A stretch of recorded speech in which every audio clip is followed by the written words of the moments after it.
Healthy and Happy Living with Tiryaq, your go-to space for inspiring conversations, expert advice, and practical tips to help you feel your best inside out. I am Dalia Gamil. Hopefully you can hear my smile. Today we have a truly fascinating episode lined up for you. Joining us is Dr. Sarah Raafat, a leading plastic and aesthetic surgeon whose work beautifully blends medical precision with artistic vision. With a strong foundation in aesthetic surgery and a deep commitment to patient well being, Dr. Sarah is known not only for her technical expertise, but also for her thoughtful, holistic approach to enhancing natural beauty. In this conversation, we'll be diving into the evolving world of plastic and aesthetic surgery, discussing everything from self-image and confidence to safe practices, latest techniques, and how to make empowered decisions when considering aesthetic procedures. Whether you're curious about cosmetic enhancements, passionate about wellness, want to better understand how beauty and health intersect, this is an episode you won't want to miss. So sit back, relax, and let's get into it. Welcome, Dr. Sarah. Thank you so much. So we'll start with the link between aesthetics and mental health. Dr. Sarah, how does improving one's appearance impact self-esteem and happiness? You know, when you wake up one day and you look nice this day and you look in the mirror and you feel confident, that's what we do. We want you not to just have that moment of one day. We want you to feel that confidence and that nice, perfect, your beauty type of thing. When you feel confident, it reflects on your life. It reflects on your posture. It reflects on your choice of clothes. It reflects on your work. It reflects on your positive energy that you give to your family and to your colleagues and to everyone around you.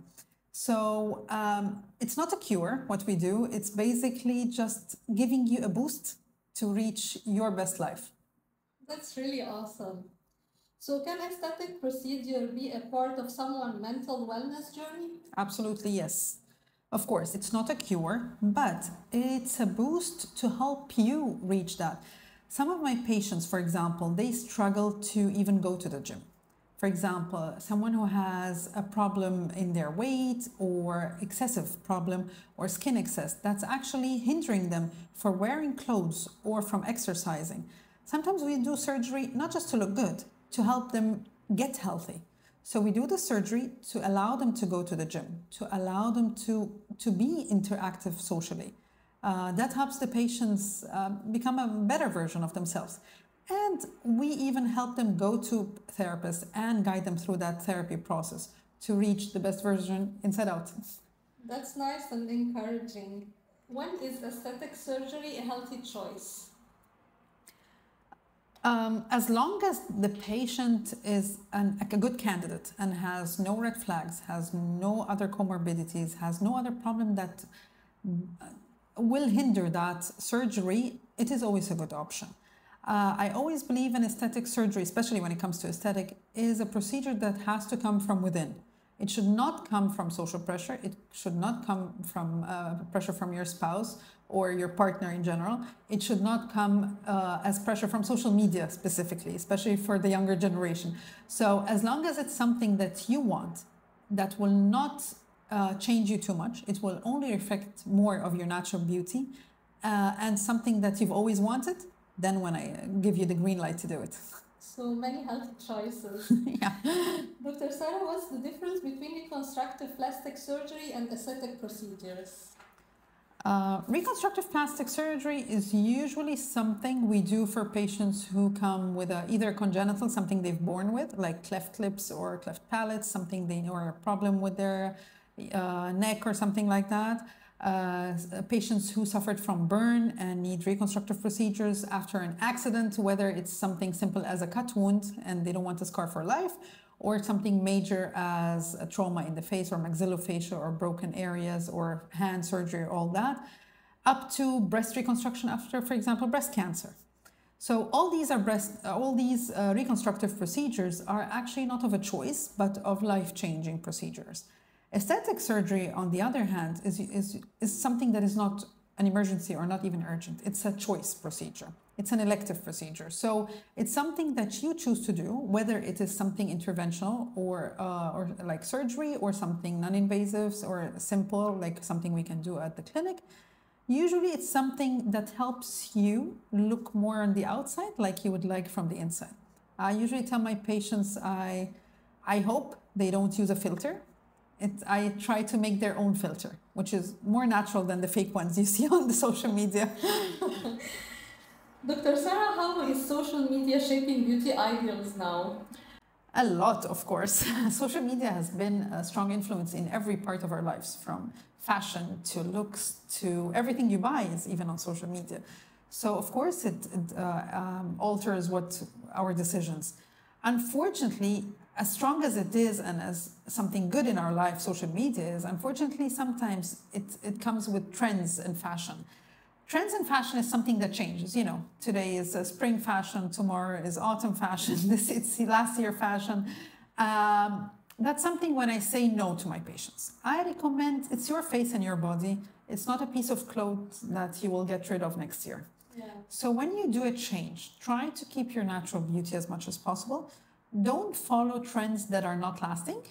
Any trend is not lasting, basically. If it's called a trend, it means it will not last for life. So so I usually recommend patients to look natural, to look real, not to look fake.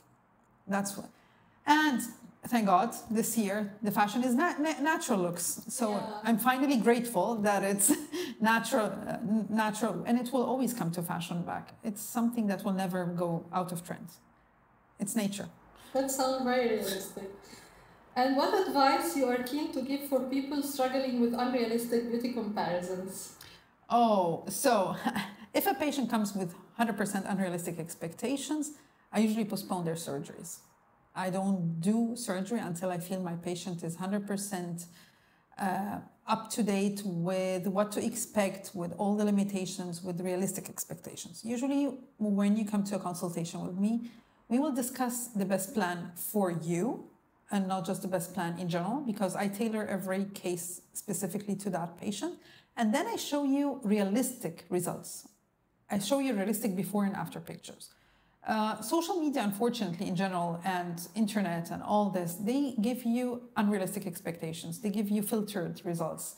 That's why I'm very keen to show patients on themselves in the mirror. This is what you should expect. How can plastic surgeons promote healthier, more inclusive beauty standards? Plastic surgery, as I said, is about becoming your best of yourself. And becoming your best of yourself is not just by putting makeup or a fake coat on. If you want to become the best version of yourself and you want to age gracefully, I usually encourage patients to commit to a very healthy lifestyle, starting from exercise to diet to skincare, all of this, and just to stay organic and natural. That's the best routine you can do. So if you follow these, and plastic surgery will encourage you to follow this lifestyle more than when it's best for you. Plastic surgery is there to help you feel and look the way you want from within. So you want to feel healthy, look healthy. You want to feel young and go to the gym, do that. And that's my role, to help you do that. That's awesome. And also that we talked about natural looking enhancements, and that the natural look is coming back in fashion again. Yes, finally.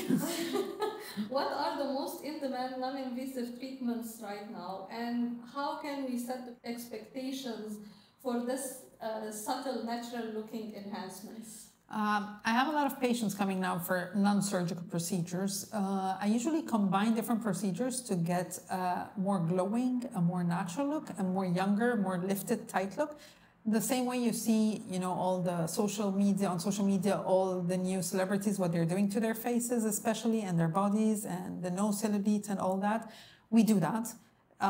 Which treatment exactly suits which patient, that depends after the consultation, because there is no one key that fits all kind of thing. You have to, according to the skin type, according to what you expect, according to the problem, according to everything, that's how I tailor. Usually I like to combine different therapies. I like to combine collagen stimulators to tighten your skin more. When I use it as well, by the way, not just for the face and neck, for the whole body, and I use it as well to treat your cellulite. I like to use radiofrequency treatments, which is totally non-invasive, to give you a tighter look, a more lifted look. I also use it for after surgery. I believe very much in lymphatic massage, especially after surgery, to give you a more tighter look and a more natural look. Biostimulators, there are so many brands, so many looks, according to what your skin needs, starting from hydration. All my patients do that. Hydration, Botox, different types of collagen stimulator biostimulators, and rejuvenation injections. These give your face an amazing result and a younger result, and helps you age in the perfect way. Great, so many options. Very many, a lot actually. Dr. Sarah, as a plastic and reconstructive surgeon, when you decide to turn down certain procedures? I like to say no, because I disapprove many surgeries that are not indicated. I don't do just any surgery because the patient comes in and says, I want to. I have a big list of red flags that I will not accept patients to do. Starting from, if a patient doesn't believe in the surgery herself, or is not committed to the aftercare, or she or he are affected by social pressure. If the patient is going under emotional pressure at the moment, or unstable lifestyle situations, I will not recommend, especially aesthetic surgery. If the patient has any other health concerns that might affect her, or the surgery can be actually harmful for her or give her more risk, I would definitely postpone the surgery until she's ready, or even cancel it if she is not going to be ready, or give her any risk. Safety, safety, safety are always my priority for the patients. So if it's anything that can harm her physically or psychologically, or harm him physically or psychologically, definitely no surgery. That's really appreciated, because always safety comes first. Definitely. And how do you counsel patients who may be pursuing surgery for the wrong reasons? I usually try to reach with them the reason why. We start by why they came to the clinic that day. Why are they seeking me for help? What made them decide to finally go for it? Because that's a courageous step, to be honest. So we have to know why they are doing that. And if it's not coming from within, then we discuss, okay, tell me more about your life. We usually become more, we have a lot of discussion. My consultation is not just about a medical part. We discuss what brings you here with and what to expect after. So coming here, if it's for the wrong reasons, we discuss them. We see if it's something, usually my patients realize it from themselves, like, oh, I actually not the one who wants this, it's someone else. And I actually have this and this of problems going on in my life right now.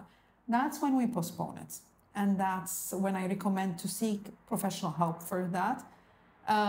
Because we all go through a lot of things in our lives, and it's we should not be addicted to surgery. So people who are too concerned with their looks, I usually refuse that, because I like realistic patients, and I like my patients to know that they will have realistic results.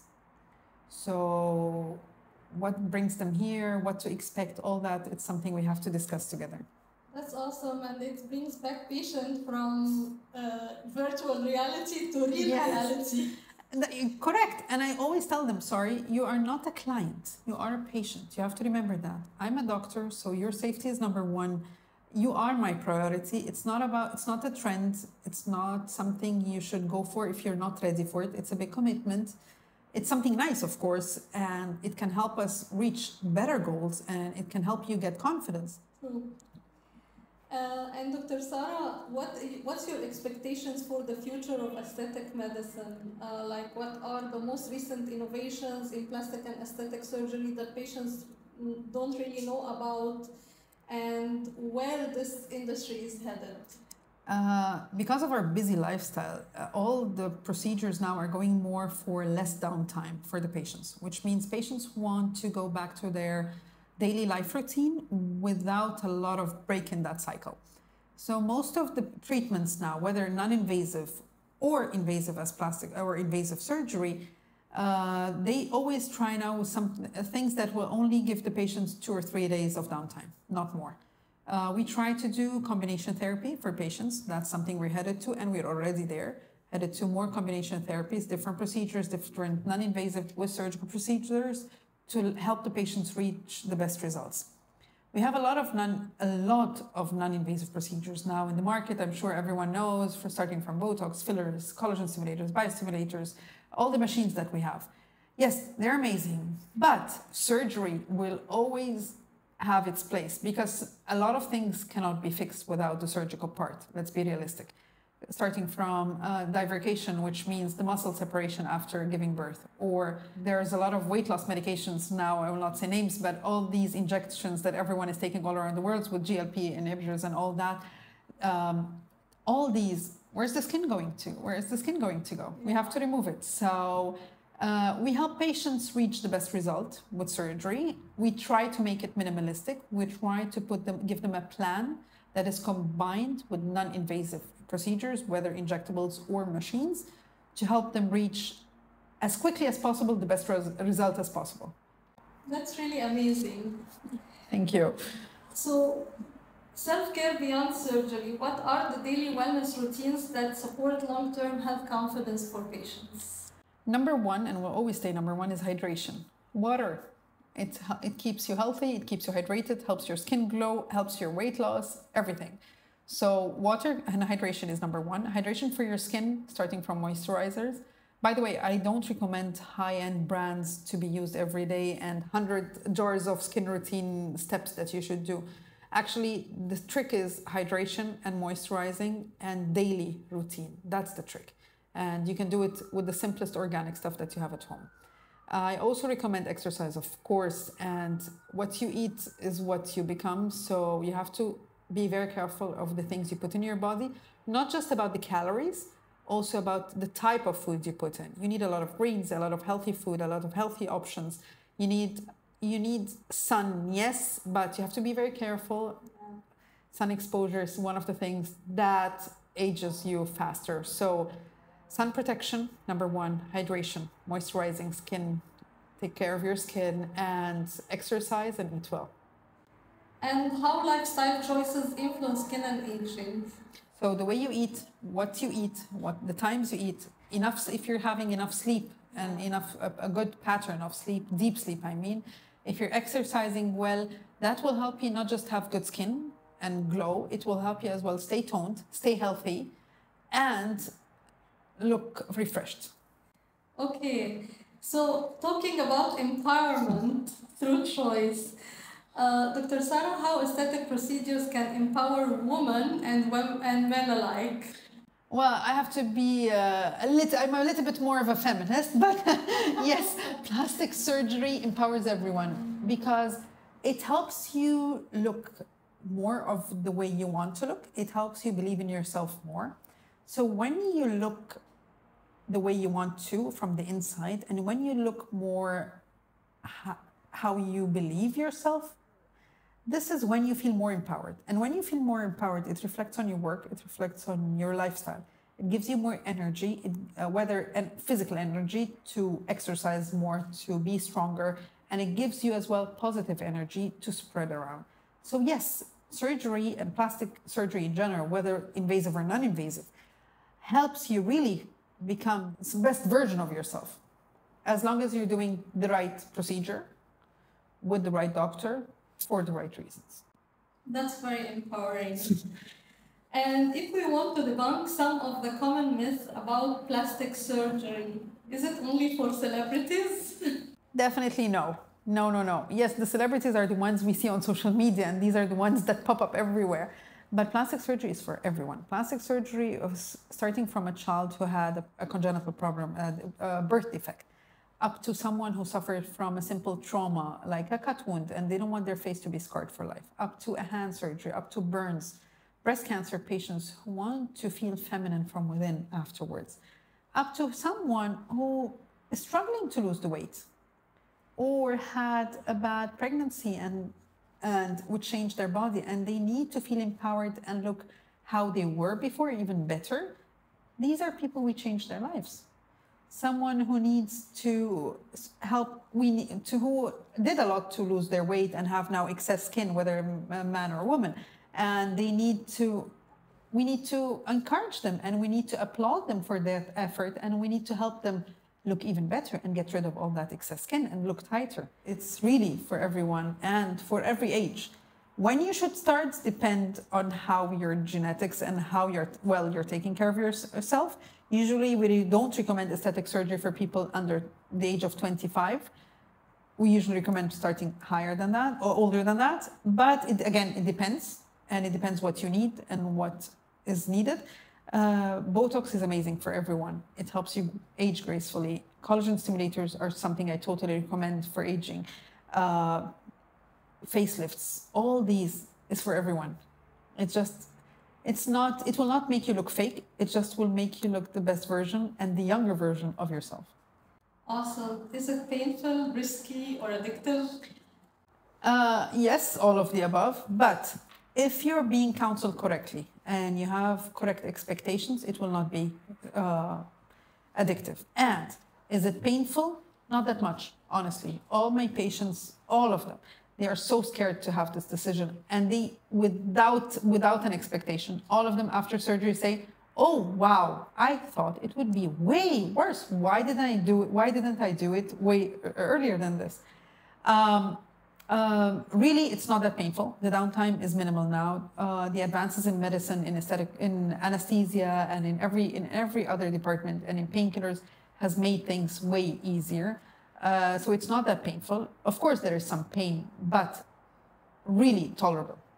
If we just want to paint the patient picture, how does recovery really look like? According to the procedure, of any procedure, especially if it's surgery, it will be accompanied with some swelling. How much swelling and how much bruising will there be depends from a patient to the other. For example, if I hit myself in this chair right now and you hit yourself, we will bruise differently. Usually it's very minimal because of the advances we use now. So I usually tell my patients, according to the procedure as well, that after 3 months, 60% of the swelling will be gone. After 6 months, 80%, and after 1 year, 99%.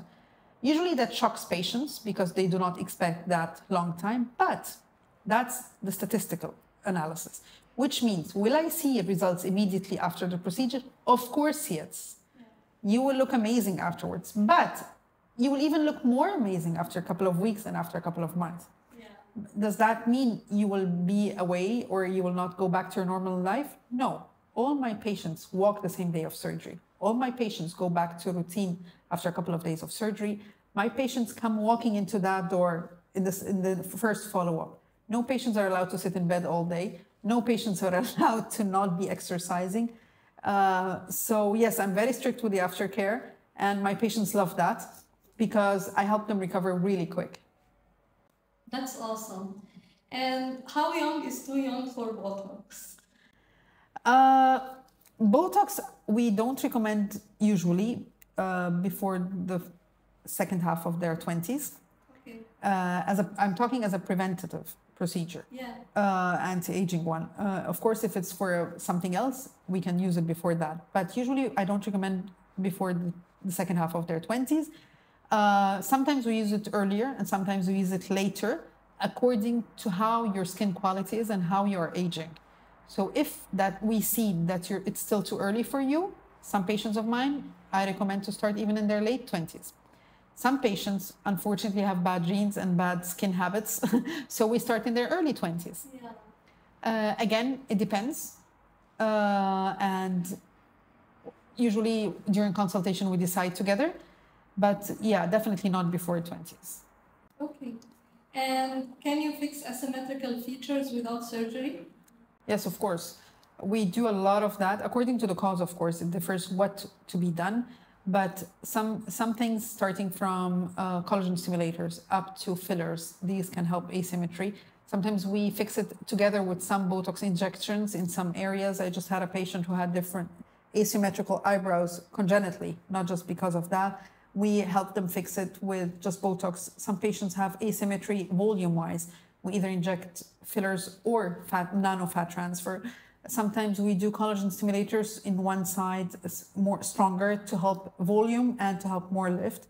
We use as well a lot of machines, combination of machines, starting with radio frequency and all these machines. They help tighten and help lift. So yes, of course, we can help asymmetry very much with non-surgical procedures. Thank you. And we have a lot of advancements in this industry now. Is it possible to age gracefully with minimal interventions like before? Yes, of course. I always recommend patients to age gracefully and without a lot, by the way. I know I'm a plastic surgeon and I should say the opposite, but no, you can do it as long as you take care of your health. You can do minimal things as to decrease sun exposure, to take care of your hydration, to take care of what you eat, to exercise well, to have positive energy, because the more positive energy you have, and the more you meditate and the more you take care of your body, it will reflect on your face. Of course you can. And even if you do some minimal interventions, I have patients who come only once a year for Botox and collagen stimulators, by the way. I don't recommend too much or minimal dosing. And I do some things called micro Botox and some not very minimalistic changes. These will not change you. They will just slow down your aging process and make you look the same way you do, just in a natural way. So, of course, you can do it very minimalistic without all these skincare products, simple organic stuff. Eat well, hydrate well. Of course, you will glow from, you will shine outside the same way you do from within. This really sounds very encouraging, especially for ladies at the age of 60. If they look at the age of 40, that's awesome. I have patients who actually are in their 60s and they look like they are in their 30s. Wow. And they don't look fake. So some of them take care of themselves. They don't need a lot of surgery. And some of them do minimal things every year that makes them look very natural. So yes, you can look young without a lot of things. And yes, you will still look yourself even if you do some plastic surgical interventions. Awesome. And that brings us to the end of today's episode of the Healthy and Happy Living with Tiryaq. A heartfelt thank you to Dr. Sarah Raafat for sharing her expertise, insights, and compassionate perspective on the world of plastic reconstructive and aesthetic surgery. It is clear that looking and feeling your best isn't just about appearances, it's about confidence, self-care, and making informed, empowered choices for your well-being. If you found today's discussion helpful or inspiring, be sure to subscribe, leave a review, and share this episode with someone who might benefit from it. And remember, health and happiness go hand in hand, and sometimes that journey starts with simple being kind to yourself. Until next time, take care, stay healthy, keep living your happiest life, and take joy wherever you go.